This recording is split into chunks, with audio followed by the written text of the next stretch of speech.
Welcome to today's episode. We're going to take a quick look at what really happens in a voice therapy session. With me, I have Alice, who's going to help us walk through a mock voice therapy session. Thanks for having me.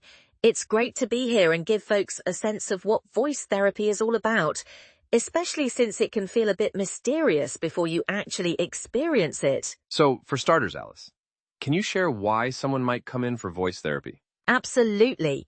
People seek out voice therapy for all sorts of reasons. Maybe their voice feels weak, they get hoarse easily, or they've noticed pain or tension when speaking. Sometimes it's due to overuse or strain, like teachers or singers who use their voices a lot, and other times it's related to medical issues. In my case, let's say I'm here because my voice feels tired and strained after meetings at work. That makes a lot of sense. So, Alice, let's get set up for our mock session with you. What's usually the first step? Usually, the therapist will check in on how you're doing and talk a bit about voice care. So things like staying hydrated, avoiding shouting or whispering, and taking voice breaks during the day. Voice hygiene is super important because healthy habits make all the exercises more effective. Okay, let's picture we're in the session now.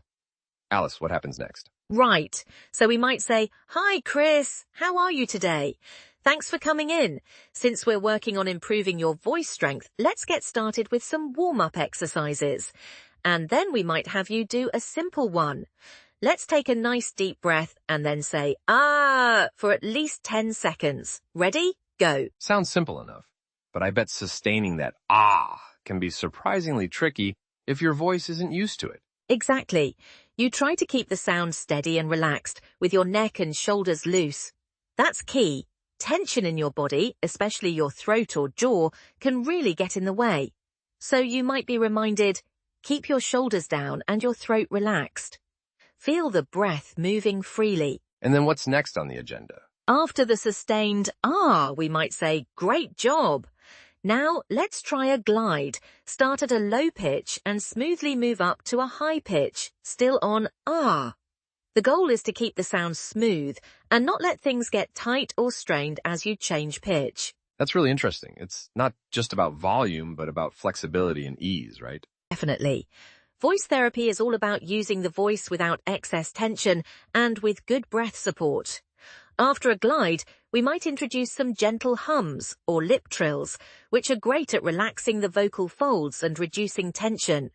For example, let's do a soft hum. Feel a gentle buzz in your lips, not in your throat. What if someone finds their throat tightens up during these exercises? Any tricks to help with that? That's such a good point. If you feel tension, the therapist might pause and talk through some strategies, like stretching your neck, rolling your shoulders, or just taking a few slower, mindful breaths. Sometimes it helps to exhale on a gentle F or S to let go of extra tension before returning to vocal sounds. The therapist's job is to make sure everything feels safe and relaxed. So in a session, are you mostly vocalizing or is it a mix of talking and exercises? It's really a mix. The exercises are usually short and focused, and in between, you talk with the therapist about how things feel, what's working, and what feels stuck. That way, the session is tailored to you, and the therapist can adjust on the fly.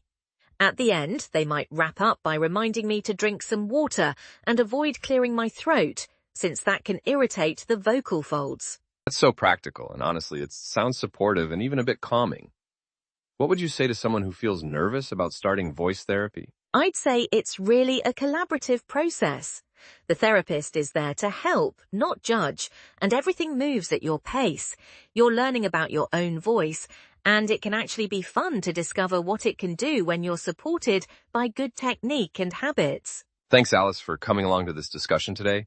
You've been a fabulous guest. Thanks for having me. It was great to share what happens in a voice therapy session.